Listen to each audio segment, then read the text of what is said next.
Well, hello everybody and welcome back to another episode of the Canning Nana. So today we are going to do something that I've never done on YouTube before. I've done it many times but never filmed it. So today we're going to be dehydrating beef jerky. So I got some chuck steak, very, very thin chuck steak this week, and I was able to marinate it for the last 3 days into little pieces like this. Make sure you guys are seeing this. So, and this is the perfect size that you want for beef jerky. And I've got one of my trays here for the Excalibur, and I'm just going to be laying it out. I do have a tray underneath here just to catch any excess marinade.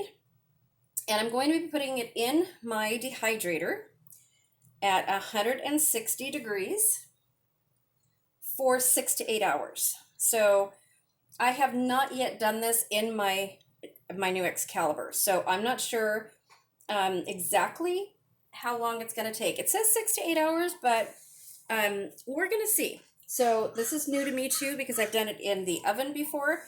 So the directions that I have, that was a little bit thicker, from one of the books that I have for dehydrating beef jerky, is after this is dehydrated, you want to put it in a 275 degree oven for, I think it's at 25 minutes. And that is for just to make sure that it is solidly cooked all the way through, because you don't want to store raw beef at any time in any way. But I'm thinking that the Excalibur is so good at dehydrating. I don't think it's going to be a problem. I've never done that in the past with beef jerky, even in a dehydrator. I've never done it that way. So this is going to be new to me, but I'm going to try. It's a new way. So got an itch on my forehead. There we go. Okay, so I know a lot of people have been asking about more dehydrating recipes, so that's why I'm doing it this way, and I'm going to show you what I do afterwards as well. Definitely going to need another tray for this, a couple trays. This is going to be really cool. It's a lot of beef jerky. So this was on sale for $2.99 a pound, and that's why I got it. So we have in Oxnard, in the city of Oxnard, we have a lot of Spanish-speaking people, a lot of migrants that come here to pick strawberries, and just seasonal migrant workers. And our grocery stores here have a lot of foods that they like and that they use often in Mexico, and I've seen the same things in Mexico when we go, because we go so often. They like thinly cuts of meat because they're less expensive. You can make a little go a long way. So and they do so many things with it. I wish I was so talented. I've got to learn. But that's why this is so thinly cut. Normally you wouldn't find it so thinly cut. You'd have to go to a butcher to do this and ask them to do it. So if you want to do that, that is a really good way to get this kind of cut. Also, you can use flank steak. That's what I used to use years ago, was flank steak. I have honestly only used chuck steak a couple times, and honestly this comes a lot better. It's very, very tender. I did not have this tenderized, however, and I don't have a meat tenderizer at the moment. I did used to do that with my round steak. When I would make jerky out of round steak, I would have the butcher tenderize it a couple times and make sure that it was going to be very tender. But this is very, very tender meat anyway, and I think it's going to be just fine. And it's going to make a lot. So let me wash my hands. The way that I'm going to store this, because it's going to be making so much, we're going to eat some. I'm going to leave some out. So this will store in an airtight container for about 2 weeks. If you have it in, say, that one's big, say in a food saver bag with the air, all vacuum sealed, and just on the counter. You can also store it in a jar for short term. So for long term, what I'm going to be doing is putting this in freezer bags And I can either put it in the refrigerator, which would it would keep for at least 6 months, which would be perfectly fine, or I could freeze it in a food saver bag where it will keep probably up to, I think, a year and a half. So as you can see, the prices of beef have gone up, you guys. So this is just one of the ways that I want to have some beef in my food storage, and it's great for traveling. You know, if you're going on a picnic or an amusement park or something like that, it's all great to have. We love, when I go traveling, in a road trip or something like that, we always get beef jerky to have on the road. Let me change trays. So that's one thing that we always have, and it's a great protein to have. It's a great way to store it. Let's switch out trays here. I'm going to put this in my dehydrator because I don't think I have any more room on here. Okay, let me put this in there. I'll be right back. This is going to be so great for my food storage. I am really excited about this. So when you do beef jerky, I have these Teflon mats.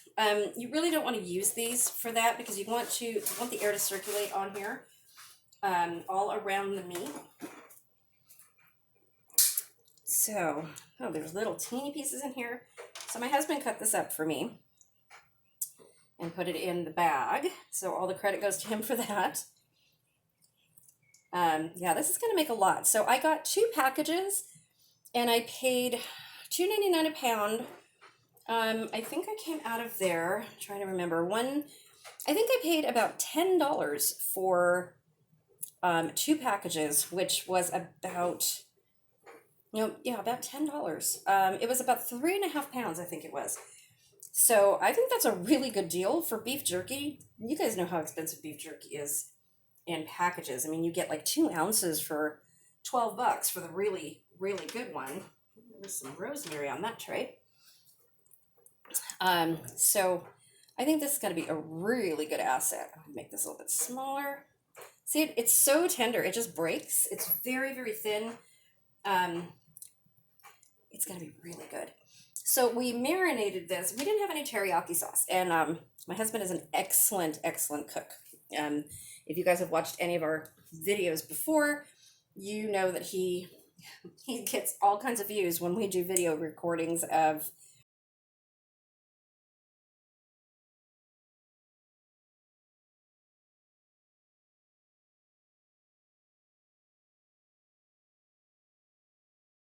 hit 1,000 right away.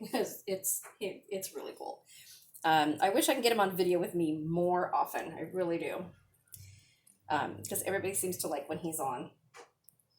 But so we didn't have any teriyaki sauce, so he made teriyaki sauce for me. And it tastes amazing. We tasted it before we put all the meat in here. Really, really good, you guys. Really good. This is going to be excellent.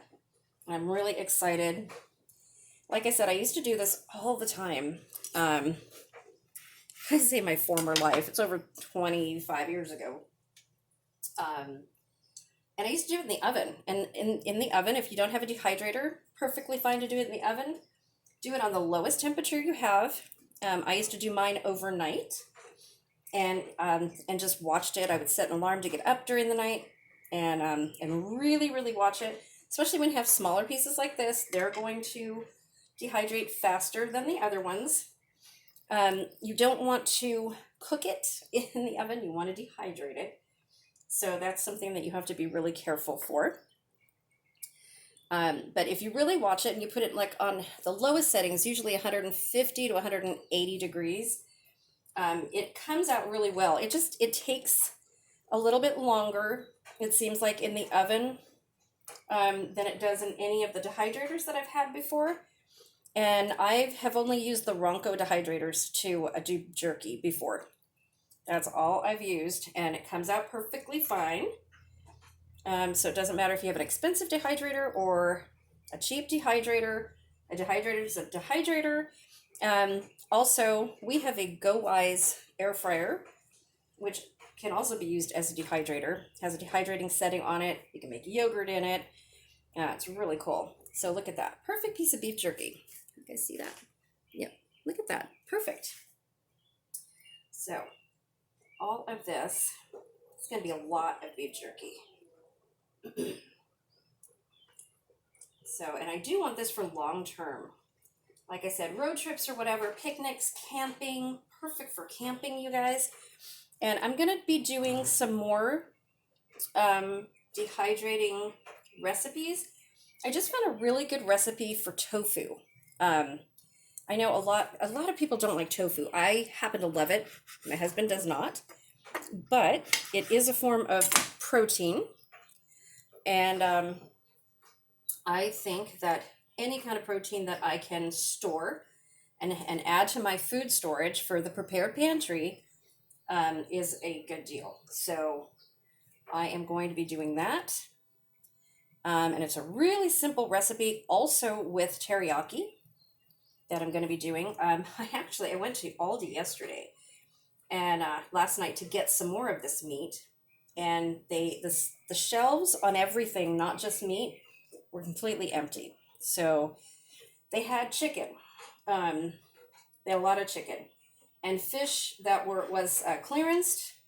My husband doesn't like me to buy fish that's clearanced at all because it's usually not really good.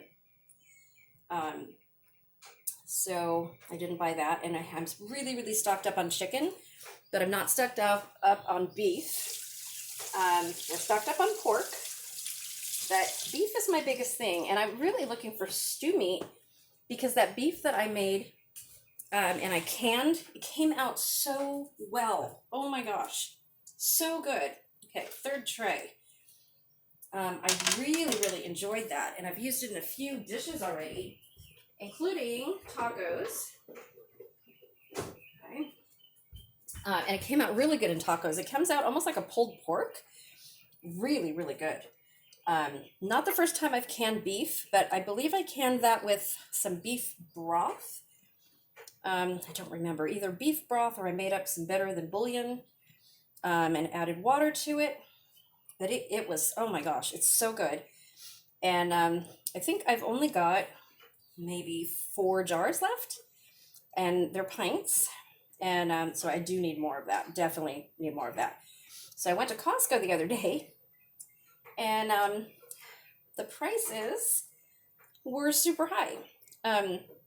We just had a really special day we call our anniversary. It's the day that we first got together. And we usually get a like crab legs, king crab legs and stuff like that. And we usually go to Costco for that. So I did that. I was going to surprise my husband. And crab legs are usually, they're the real big ones over at Costco, and they're usually about $24.99. So we splurge sometime, a couple times a year, and we get crab legs to celebrate our wedding anniversary and some other special days. And the crab legs were $33.99 a pound. So $34. So, and I couldn't believe it. It's just so crazy. The steaks, like ribeye steaks, have gone up to $16.99 a pound. The ground beef is back up to, I think it was $3.89 a pound. It was almost $30 for one of the trays. They were anywhere from $27 to $35, I think, for a packet of the ground beef. So I need to stock up. We have all of that stuff, but I need to stock up some more. And I'm just so disappointed, I guess, and a little bit frightened now, because I'm seeing all the changes that I keep hearing about with all of this stuff going on, and I see the prices going up, and I see the shelves empty. So that's why I started the Prepared Pantry Series, and I'm showing you guys different ways how to store food and things like that, and store other essentials. It's all so important, and it's here, you guys. So get what you can now, and we're going to be doing some more things on the Prepared Pantry Series real soon. Gardening. We're going to be doing another live here in either either today or this afternoon or tomorrow. I have a lot of stuff going on, a lot of stuff coming up, and I hope you guys all stay tuned. I will show you when this is completely done later on, sometime later on today, and show you what it looks like all done. I will taste test it before I put it in Ziploc or in food saver bags, and I will show you how I'm going to store it. So thank you for coming along. If you like what you see, please subscribe and hit that button, that like button, because that helps my channel. And please go back and watch some of my videos. I have a lot of videos, over 500 videos now of different canning and gardening and dehydrating and recipes and things like that. And we're going to be doing a lot more on this channel. I have a lot of plans. We are going to have a series coming up, a collaboration that I have invited several people to do called From Garden to Pantry. And then I was invited to do a collab for August. So I can't wait to show you guys some of that stuff. We're going to be doing jams and jellies, some corn, some freezing methods, and lots more dehydrating, because I've got a lot of people asking me for long-term storage what they can dehydrate and what they cannot. So I am going to go over some things, do a dehydrating video, and go over what you can dehydrate and what you use it for, because I think that's so important right now. So I'm going to be doing that really soon. So stay tuned, you guys. But please like my channel. Hit that thumbs up right now if you haven't already. And please subscribe if you're not subscribed. We are also going to be doing a giveaway super soon. And in my live last week, we gave away several things. And in my live this week, we're going to be giving away even more. So stay tuned, put your notifications on, because I tend to just do spontaneous giveaways because I love giving back. And in appreciation for all of you guys watching my channel. So thank you, and have a wonderful day, you guys. See you soon.